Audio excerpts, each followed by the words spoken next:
شفاء لروحي وحبل المتين ورحمة قلبي وحصن الحصين. شفاء لروحي وحبل المتين ورحمة قلبي وحصن الحصين.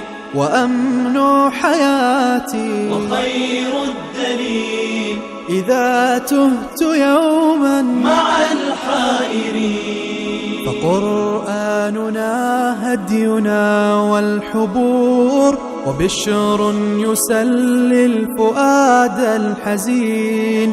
وفي الليل عند احتلاك الظلام سيبزغ منه الضياء.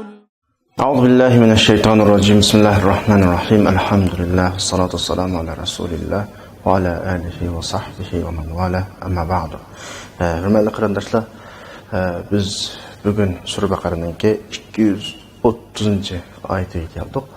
Ilgirki oyatlarda Alloh subhanahu va taolo taloq masalasini bizga bayon qilib, taloq qatimdan bo'lib, ikki qatim purstuva er ayolninki ailini buzib, masalan, taloq qilinib, ya'ni so'z ajrashib, qayta yenivelish ikki qatim purstuva.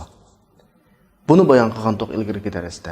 Endi bugungi darsda shuning davomini o'qiymiz. Astag'iz billah. Fa in tallaqaha fala tahillu lahu min ba'du hatta tankiha zawjan ghayrahu. Fa in tallaqaha fala junaha alayhima ay yataraja'a in dhanna ay yuqima hududallah wa tilka hududullah yubayyinuha liqaumin ya'lamun. Yani ayol ikki qatim fursatni o'tkazdi. Yani bir qatim taloq qildi. Taloq qilib her ikkalasi pushmon qilib qaytadan yenishib oldi. Yana taloq qildi. Masalan, yana kelishamadi oila ishida. Ondan keyin yana pushaymon qilib qaytadan yenishib oldi. Ikki qatim fursat berildi. Biz ilgari darsda o'tdik. Oila muqaddasligi, nikoh muqaddasligi bu. Endi u nikoh oila uyun emas. Qaytib yuradigan, yeni yuradigan, qachon xolis taloq, qachon xolis bir hissiyat va oila muhiti va oila atmosferasi va buni kesish uchun Alloh subhanahu va taolo deydi. 3-qatim, ya'ni 2 qatim fursat berilib, taloq qilib, yenib, 3-qatim taloq qilgan vaqtida endi undan yeni o'lish fursati yo'q. Ma ayol erga halal emas. Hattoki ma ayol boshqa bir turmushdan birini yangidan qurib, yana bir erga tigib, bu turmushimi bulanmay, bu turmushdan ayrilib, ajrashib ketgan vaqtida andin keyin qanaqa vasf bo'ladi? Ya'ni fa in tallaqaha fala junaha alayhima ay yataraja'a in dhanna ay yuqima hududallah. İkinci qatim ma erdan qaytish fursati bo'lmagandan keyin yana bir to'y qildi deydi u ayolni. Ma to'y qilgan eri bilan bulishamay, davomlashamay bu turmushda ayrilib ketdi. Ko'ni eri, burun 2 qatim, 3 qatim taloq bo'lgan. Eri bilan da qarab baqib, endi turmush degan mush ekan, turmushda alohida bir narsa yo'q ekan, turmushni ko'rdik, yana bir oilami. Ya'ni shu burunqi erim yaxshi o'xshaydi yoki kishimi shu ayolim yaxshi o'xshaydi deb qaytadan o'y tutsa, tutib haq huquqini ado qila oladiganligiga ko'z yetsa qaytib olsa bo'ladi. Mana bu nikoh taloq masalasidagi Allohninki hududi, sizgan siziqi, bundan o'tib ketish olmaydi. Yubayyinuha liqaumi ya'lamun. Allah subhanahu wa taolo bu siziqni biladigan kishilar uchun bayon qilyapti. Ya'ni tekrar desek, ayolninki 2 qatim ajrashish, o'y tutish fursati bor. Oldingi oyatda at-talaqu marratan. Taloq qiladi. Masalan, shu taloq qilgan paytda birinchi qatim bilan ajrashib ketsa, tamam. Uning imkoniyati bor yani. Yo'l qo'yliqliq. Yaqindi taloq qilib bu oilani saqlab qilish uchun ikkisi bo'ldi, saqlab qoldi. Yeni bo'lish fursatimi bor? Yeni oldi. Yeni qarasa ikkisini o'tirdi jidal tugumida bu oila davomlashadigan emas, yana bir qatim taloq qildi. Demak, 2 qatim taloq qilish fursati bor. 2 qatimdan keyin yana bir qatim yeni olsa bo'ladi. Endi mush ikki qatimqi talaq qilib, yenivagandin keyin yana talaq qilib qolsa, bu ayol qaytanmaydigan chegirga, chekka yetgan bo'ladi. Chunki dinimizda oila munosabati, nikoh munosabati muqaddas munosabat. Uyun emas. Chunki bu oila tekrar davatimiz bu gapni kelgusi jamiyatni ishlab chiqaradigan, kelgusi jamiyatning a'zolarini yetildiradigan bir firma bu oila. Ailening muhiti sog'lom muhit bo'lishi kerak. Oilada turaqliqlik bo'lishi kerak. Şoňaşqa ayol xolis ajrashib, xolis yanadigan, xolis ajrashib, xolis yanadigan buni ahvolos bo'lmaydi. Chunki buningga chaq qo'yish kerak. Ergimi, ayolgimi bir savoq berish kerak, egri savoq berish kerak. Qaytidan uncha qulay shaklda keyin yanamaydigan bir savoq berish kerak. Allah subhanahu va taolo ikki qatim to'liq fursatni berdi. Ajrashdi, yana o'lish fursatini berdi. Ajrashdi, yana o'lish fursatini berdi. Endi 3-qatim qo'ygan vaqtida ayol boshqa bir turmushni ko'rib baqish kerak. Ayolmi boshqa turmushni ko'rib baqish kerak. Buni ayolga majbur qilib bekitdi buningcha. Chunki erninki yana bir turmush ko'rib baqishi ko'p hollarda bo'ladigan ahvol. Ayol yana bir turmushni ko'rib baqish kerak, yana bir oilani ko'rib baqish kerak, boshqa odamga normal shaklda to'y qilib, hergiz qandaqdir boshqa niyat emas. Normal shaklda to'y qilib, u odamni ko'rib baqishi, u oilani ko'rib baqish, turmush degan nima buni ko'rib baqishi, ilgirki oilada qilgan atganlarining to'g'ri xatolarni ko'rib baqish kerak.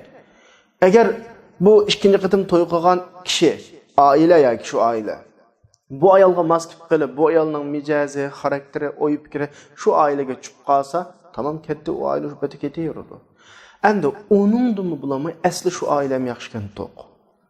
Asli sşu erim yaxşiken toq. Yoki ma akishimo shu ayolni masalan sig'inib, yoki shu ayolim yaxshiken toq, shu ayolni saqlab qolsam bo'pti ekan degan kelgan vaqtda andan keyin qayta ikkisi, ya'ni bir uyni qaytadan tutib qilishiga ko'zi yetsa, oyatdagi ayyatraja'a in dhanna ay yuqima hududalloh degani ma oilada ayol bir-birining huquq va majburiyatlarini ado qilib o'zaro huquq majburiyatlarini ado qilib, oilani davomlashtirishga ko'zi yetsa, qaytish vosib bo'ladi. Lekin bir shart, cho'qim ayol 3 taloq qilingan, 3 qatim taloq qilingan ayol yana bir qatim turmush qurib, normal turmush qurib, uningdimi bulanmay ajrashib ketsa, andan keyin bo'ladi. Ya'ni iddati chiqib bo'lgandan keyin. Ammo mana bir ahvol bor. Buni bir qism insonlar ama şu yeni bir ayolning 3 qatim taloq qilingan ayolninki yeni bir oila qurib, andan keyin yana fursatva degan hukmni shakli qilib olib, 3 qatim taloq qilingan ayolni aka bilan birisiga nikohlaydi. Nikohni o'qitib bo'lgandan keyin azroq vaqt o'tkazdi, yana hech qanday bir o oila munosabat, oilada birga o'tirish qatorliq ishlar bo'lmasdan quruq nikohni o'qitiblam, nikohni taloq qildirib, hiyla qiladi yani. Shakli ado qiladi bu hukmni. Bu shaklda halollash deymiz. Bu shakldagi ish qat'iy to'g'ri emas. Ermo harom qilgan bo'ladi, ayolmo harom qilgan bo'ladi, ilgirki irg'imo halol olmaydi. Bu yerda hech qanday huquq, majburiyat deydigan ish isbotlanmaydi. Ya'ni bularning qilgani nikoh emas, harom ish. İslam buni asla tanımaydı. Bu degan bir rol elish. Nikoh artistlarga o'xshash nikoh qilgan, ajrashgan bir ko'rinishni shakli jihatda o'rtaga olib chiqish. Bu oyatdagi ilgirki iriga 3 qatim taloq qilingan iriga qaysi bo'ladi degan hukmga tushmaydi. Ya'ni qaytanmaydi. Bu nikoh emas. Ermo harom, ayolmi harom qilgan bo'ladi. Bu hech nimaga hisob emas bu.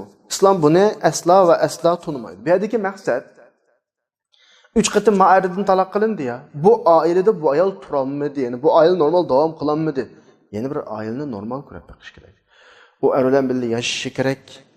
Normal shu oilaning bir a'zosi bo'lib, shu turmushni davom qilaman degan niyatda yashab baqish kerak. Ondan keyin o oilaga qarab, mening burunqi oilam yana yaxshi ekan, burunqi erim yana yaxshi ekan deb qolgan vaqtida, masalan, agar ajrashib ketgan vaqtdan keyin, ondan keyin qaysi bo'ladi? Doğmaydı iken bu aile onun yangi ailesi oludu. Yangi aileni devam kılıdı. İş bu şekilde buludu. Qanaqdır hile qilib, şekli bir artistlik qilib, ko'z buyamchilik qilishni islom asla va asla qanaqa qilmaydi, tunimaydi. Endi yana gapni davomlashtiraydi. Oyatning oxirisi shu. 3 qitim taloq qilingan ayol kishi yangi bir turmush umrini qurdi. O qurgan yangi turmushida yana ko'ngilli bo'lolmay, ma turmush unga yana yoqmay, uningdan ajrashdi. Endi ayolmi bir narsani tushundi. Ermo bir narsani tushundiki, şu aile asli bulduğan aile ekan to'q. Mesele addi mesele ekan to'q. Biz birimizni tushunishmabdi ekanmiz. Men mo boshqa aileni ko'rdim masalan. Ermo balkim boshqa ailedan to'y qilgandi, u masalan qamlashamadi deyli. Da qarab baqib, endi qaytadan turmush qursak, mesele chiqmagudek o'tirdi. Haq huquqlarimizga tajovuz qilmagudekmiz, birimizning haq huquqlariga rioya qilgudekmiz deydigan bir yerga kelgan vaqtida andan qanaqasi bo'ladi, qaysi bo'ladi? Alloh subhanahu va taolo bu shu aqli hushi joyida bir narsa biladigan kishilarga bergan nimasi shu oiladagi ta'limoti mana shu. Masalani anqiralaydigan kishilar uchun Allohning oiladagi masalan tuzash ta'limoti nizami shu. Ondan keyingi oyat 231-oyatda Alloh subhanahu va taolo deydi: "Va iza tallaqtumun nisa ayollarni taloq qilib, ularning iddati to'shay deb qolgan vaqtida, fa amsikuhunna bima'ruf aw sarrihuhunna bima'ruf." Purstonlar bor. Ya chiroyliqcha uyni saqlab qilish purstonlar va iddati tutishdan ilgari yoki chiroyliqcha qo'yitish purstonlarmi bor. Yani öyle tutuş niyetin olup kalsa, fırsatını qo'ldan berme. İddet dahi tügümedi. Senin nikahında tutup al. Eğer biz bir ailede davamlaşamaydı ekanmiz, chiroyliqcha qo'yib. Ve la tumsikuhunna diraran lita'tadu. Uluğu tajovuz qilish uchun, uni ahmaq qilish uchun, buzaq qilish uchun yani saqlab qoladigan ishni qilmang. Aytdek qo'ymay. Qani sen meni buzaq qilding, qani ko'rib baqay. Sana bir ko'rsatib qo'yay deb iddati tugaydigan vaqtda, yo'q men bo'lishdim deb shaq akavelib. Onu bir normal xotin qilmay masalan oilada. Uni buzaq qilib, uning haq-huquqlarini dafsanda qilib, yana bir vaqtim taloq qilib 7-8 oydan keyin. Demak, ayol kishininki ma'ardan ajrashsa, balki yangi hayotga qadam ilish fursati bo'ladi. Mushlarning hammini o'tkazadigan, ayolga zarar soladigan ishni qilmanglar. Va ma yaf'al zalika qanday odam shu ishni qilsa, faqat zalama nafsa. Üzgü zulm qilgan bo'ladi mahiyatda. Ve la tettehidu ayatillahi huzwa. Bu Allah'ınki aile tüzülmesi şu. Bunu sizler meskhir şekilde ortaya çıkmanglar. Sizler meskhir qilmanglar. Mesela aile meselesi başta murakkab mesele. Bunu fakat şu ailenin a'zalarini yaratgan zat hal qila oladi. Vezkuru ni'matallahi alaykum. Allah subhanahu wa ta'ala'nın bekitpegen aile tüzümleri arqılı sizlerge bergen nimetlerini eslanglar. Allah subhanahu wa ta'ala ve ma anzala alaykum minel kitab vel hikme ya'izukum bih. Allah sizlerge düşeygen hikmet kitaplarını eslanglar. Allah bu arqılı sizlerge vaznasat qavatıdı. Vettaqullaha ve alamu ennallaha bi kulli şeyin alim. Sizler Allah'tan qorqunlar. Bilinglar ki Allah her nersini bilip turgucu. Yani ayetning 5'ideki sizler ayollarni taloq qilib ularning fabelagna ajalahunna degan bir ifoda qo'llandi. 232 oyatda o'xshash ifoda bor. Va idza tallaqtumun nisa fabelagna ajalahunna deb bizda o'qimadik 232 oyatni inshaalloh kelar soat o'qiymiz. Ammo kurslar kelar soatda o'qigan vaqtimizda bu yerni tarjima qilishimiz bilan hozirgi oyatdagi tarjima o'xshamaydi. Labzi aynı. Bugungi oyatda biz ayollarni taloq qilib, ularning iddati tutishadigan vaqti yaqinlashsa deb tarjima qilamiz. Ikkinchi oyatda iddati to'shsa deb tarjima qilamiz. Labzi o'xshash, biz tarjimada farqlilik qilamiz endi. Nimishqa arab tilida bunda ahvollar intayin ko'p. Ikkisi ikkisi ikki hukm. Lafzi o'xshash bo'lgan bilan ikkisida ikki hukm bayon qilinadi. Arab tilida bir ishlarning yaqinlashganligini ifodalashga normal fil qo'llanilgan ahvollar bor. Masalan, tahoratga buyurgan oyatda va idza qumtum ila salat namozga tursanglar deb ifodalaydi. Kechki namozga turishni iroda qilish, namozning vaqti qana qilishish, yaqinlashish degandek. Ya'ni til nuqtasidan inchga kirsak arab tili o'qiydiganlar biladi. Bir filning ba'zi vaqtda ayni ma'noni ifodalaydigan va uningga yaqinlashgan ma'noni ifodalaydigan bir ma'nosi bo'ladi. Buni tushunib olgandan keyin biz oyatning mazmuniga kirib ketaylik. Masalan, bir odam ayolini taloq qildi. Ayolining iddati 3 oy atrofida bo'ladi. Ya'ni 2 oy 20 kun bo'lib 5 kun, 10 kun vaqt qoldi. Ya'ni aralıqda qisqagina bir vaqt qoldi. Alloh subhanahu va taolo mushu vaqtida erlarni uyg'otyapti. Erlarga askartish bir vaqtida. Askartish bir ikki xil bo'ladi. Ya'ni sen bu fursatni ya ching tut, bu bir askartish olsa, ya'ni agar ayolingni qaytirib elish, qayta uyni davomlashtirish niyating olib qolsa, mush fursatni ching tut. Chunki ayol sening nikohingdan taq chiqib ketmedi. Iddat tugudimi, ayol kishi hur ayolga aylanadi. Ya'ni normal sening ilkingda qolmaydi u vaqtda sen xalab biz bulashab qoldi degan ideya bilan uni majburlamaysa, xuddi yangi ayolga taklif qo'ygan o'xshash taklif qo'ysa, ma'qul desa, yangi to'ylab qolsa, yangi nikoh o'qiysa, yot ayol bilan to'y qilgandek to'y qilsa, u vaqtda o rad qilish nima bo'ladi, imkoniyat bo'ladi. Ammo nikoh tugamagan ahvolda sizlar ayol. Ya'ni burunqidek qanaqa qilasizlar, davomlashtira olasizlar. Shunga bu fursat Alloh subhanahu va taolo buni eskartmoqchi. Bu bir eskartish. İkinci eskartish er kishininki eng oxirgi vaqtlarda ayol kishiga zulm qilish ehtimoli intayin kuchli bo'ladi. Chunki oila turmushda bir ko'ngil og'irgan taraflar bo'ladi. Shuning bilan to'xtab tura, mushu meni menda qildi bu ko'nglim. Buning adabini birman deb tugay degan vaqtda shaqqida buni qanaqa qilib, yenib olib ayol necha kundan keyin ma oiladan butunlay munosabat uzdi. Normal mustaqil bir ayolga aylandi. Yeni bir oila qurish fursati. Bu fursatni ma'o qanaqa qilib verish, oldini olish. Ya'ni ayol kishini zararga uchratish. Bu maqsad bo'lib qolsa deb Alloh subhanahu va taolo erlarning vijdoniga xitob qilyapti. Unda qilmaysa, ya chiroyliqcha uy tutib uyini saqlab qolsa, ya chiroyliqcha qo'yib o'tsa, uningga zarar samaysa degan shaklda qanaqa qilyapti, xitob qilyapti. Ammo bayatin 232-oyatni oyatga bog'lab turib sizlarga bir selishtiruv qilib berdim. Keyingi darsni o'qigan vaqtda texmi aniq masala aytmoqchi. Ammo ikki oyatga mazmuniga qaragan vaqtimizda bugun hozir o'qimoqchi bo'lgan oyat shu iddat tugashning oldidagi vaqtda erliga Alloh subhanahu va taolo xitob qilyapti. Ma oyatda 232-oyatda iddat tugab bo'lgandan keyingi ahvolda ayolga ega bo'ladigan valilarga xitob qiladi. Ham ikki oyatning mazmunidan shunda bir narsaga diqqat qilishimiz kerak. Alloh subhanahu va taolo bir tarafdan erlarga xitob qiladi, bir tarafdan ota-ona valilarga xitob qilish orqali bu yerda bir narsani da'vat etadi. Ya'ni er ayollik masala er va ayolning ichida hal qilinsin. İnşallah ikinci serisini okuyumuz bunu. Allah nasip kılsa. Ata-anlar bununla arlaşmışsın. Meyle erinin ata-anları, meyle ayalının ata-anları bununla arlaşmışsın. Çünkü er ile ayalda oturda her kanca işli yüz berse, birisi mehir küzüyle qaraydıgan derecede bir işler var. Bir oturda hissiyat var. Bir güzel ötküzgen vakitler oldu. Ayalının əsəydiğən ərdiki artıqsılıqlar oldu. Ərinin ayalında əsəydiğən artıqsılıqlar oldu. Bu tərəfdən ər ayalının oturda başqıldı bulmaydiğən bir atmosfera var. Əgər bu ər ayal muşu atmosfera yoki muşu birisi-birisindən ötküzgən vaqtlar, mehr muhabbət, hissiyatlarının həmməsindən üstün kelib acışıdığa yəkəsə, tamam bu ailenin bundan keyin kim aralashsa, kim aralashib ketsin, har qancha o'tirga vaqt chiqib ketsin, davomlashamaydiganligini ajashqini yaxshi. Ammo ikkisininki aşu ötküzgen güzel minutları mesela.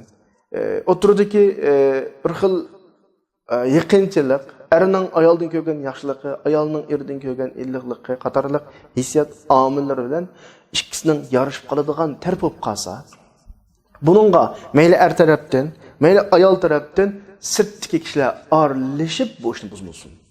Yani bu aile saqlanib qolsin. Chunki mayli erning ota-onasi olsun, mayli ayolning ota-onasi olsun, bularning o'ttiridagi bu xil muhitni, bu xil holni asla va asla tushunmaydi. Erning tarafmi erning ayoliga qanchalik mayliq ekanligini bilmaydi, his qilmaydi. Ayolning taraflaridagimi o'zining qizininki yoki o'zi ega bo'layotgan bu qizininki eri tarafga qanchalik hissiyatli ekanligini bilmaydi. Shunga masala er ayol o'tirdilar tugusun, ajrashish bu masalaga ta zarur bo'lganga qadar dadisi, onasi, yana birisi buningga qanaqamisin aralashmasin. Chunki üçüncü bir taraf, bu ikki taraf o'tirdagi hissiyat va boshqa bularning oilani saqlab qolishga turtki bo'ladigan omillarni boshqalar qanday tushunmaydi, kaplam qanday qilib qoladi, buzutib qoladi ishni. Amaliyotda toza ajrashadigan yagi yessa, er kishimi ayolining go'zal taraflarini qanday qilib o'ylaydi. Ayol kishimi erininki go'zal taraflarini o'ylaydi. Balkim bo'lgan ishlarni unutib oila qaytadan davom qilish fursatiga erishish mumkin. Lekin mayli ayolning ota-onasi olsun, ayolning ota-onasi olsun, bu masalalarni aslo va aslo qanday qilinmaydi, tushunolmaydi. Ya'ni masalani kesib bilan buzib qo'ydigan ishlar bor. Shunga qarindoshlarimizga doim deydiganimiz, nasihat qiladiganimiz, masalani ayol o'zi tutsin. Chunki Allah subhanahu wa ta'ala ayolning o'tirida bir hissiyat eqini qilgan. Bu hissiyat eqini balkim urg'ib, aviz elib, do'lqullab masalani cho'ziladigan, masala hal qilinadigan bir taraf bo'lishi mumkin. Ya'ni bu ayolni qo'g'daydigan bir nima to'saq, bir to'sma amaliyotda. Boshqalar kitlam bu to'saq, bu to'smani ikkisi his qilgan bir hissiyatni his qilmaydigan bo'lg'achqa buzib o'tishi mumkin. Qirib o'tishi mumkin. Masala yamanishidi. Shunga mushu nuqtadan biz mana bir ahvolga diqqat qilsak bo'ladi. Ayol kishini heyzar vaqt taloq qila olmaydi. Nimishqa heyzar vaqti taloq qilish to'g'ri emas ayol kishiniki. Chunki heyzar vaqti er kishining unga nisbatan qiziqish yo'q. Unga yaqinlashmaydigan bir vaqt bo'lib qolgan bo'g'achqa bu vaqtda taloqning tez bo'lib ketish ehtimoli bor. Heyz tugab, pak qilinib yuyinib, er kishi qiziqadigan bir holatga kelganida ondan keyin taloq qilish masalasi kelsa, buni o'ylaydi. To'xtab tura. Taloq qilsam ketadi bu. Bir oila cho'ludi. Chunki bir xil qiziqish edi shu vaqtda. Shu yusidan heyz vaqt taloq qilishni Alloh subhanahu va taolo cheklaydi. Mana bu nuqtalar tufaylidan ma'ayat va kinkoyat bizga berayotgan ishorat, masala ayol o'tirida hal qilinsin. Boshqalar kiriblar masalani uzidigan, kesidigan, cho'ydigan ishni qanaqamisin, qilmasin, aralashmanglar degandek bir ifoda bor. Kinkoyatda taxmin aniq o'qiymiz. Endi oyatning davomini o'qisak, oyatda biz nima ketayotgan? Ya'ni ayol taloq qilingandan keyin, ya'ni vaqti to'shay deb qolgan vaqtida sizning azroq fursatni qoladi. Erlar bu fursatni chang tutib bu oilani saqlab qolinglar yoki chiroyliqcha qo'yib o'tinglar. Va la tumsikuhunna diraran ta'dadu. Ularga zulm qilish uchun sizlar zarar selib ularni tutib qolmanglar. Bayatni deb o'tdi qancha-muncha 3 oy mezgil ayol ayrilib saqlaydi iddatgacha. Er kishining ayoldan og'ringan bir taraflar bo'lishi mumkin. Erining qalbini qirgan taraflar bo'lishi mumkin. Lekin buningdan ayol kishiga zulm qilolmaydi. 3 oy mezgil saqlab, necha kun qoldi? Iddat tuguslam bu ayol boshqa erlar bilan to'y qilgan bir holatga keladi. Buni qana qilish uchun, intiqom olish uchun to'xtatdi. Sizning ashta qilganingga deb necha kun qolgan vaqtda shaqqidek biz yenishib oldi, deblam ayolni yenishib oldi.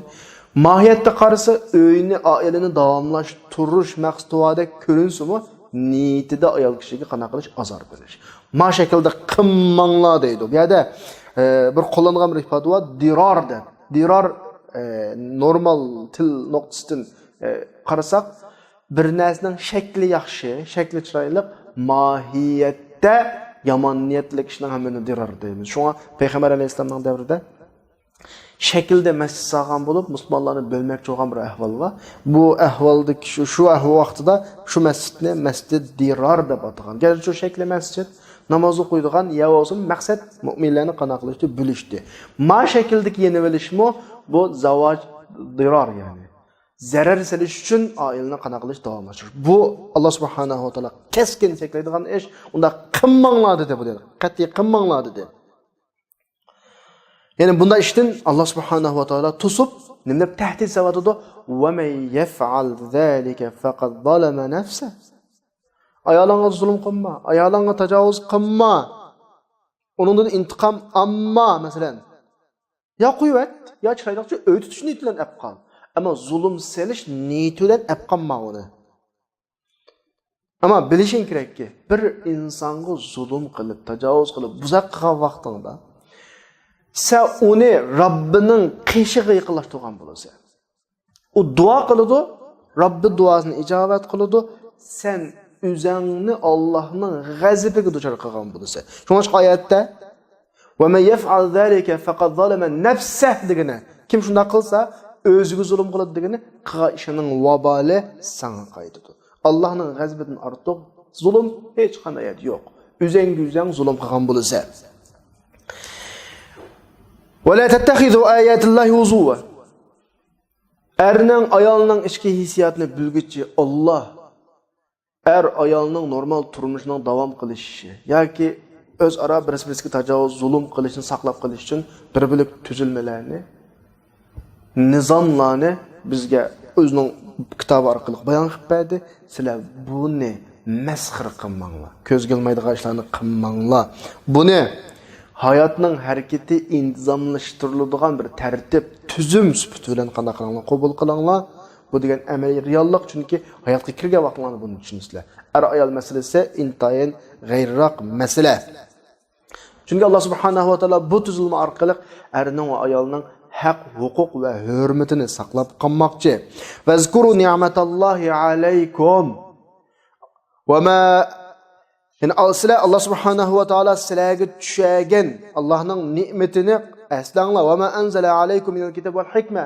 Sizlarga tushagan kitob, yani Qur'on val hikma, Rasulullohning hadis sunnatlarini bularni aslanglar. Ne'mat deb ataydi buni. Allah subhanahu wa ta'ala bu orqali o'z vaqtidagi arablarga islom kelishidan ilgari ayollarning ahvoli, oila tuzilmasi qatorliq masalalarni aslatsa.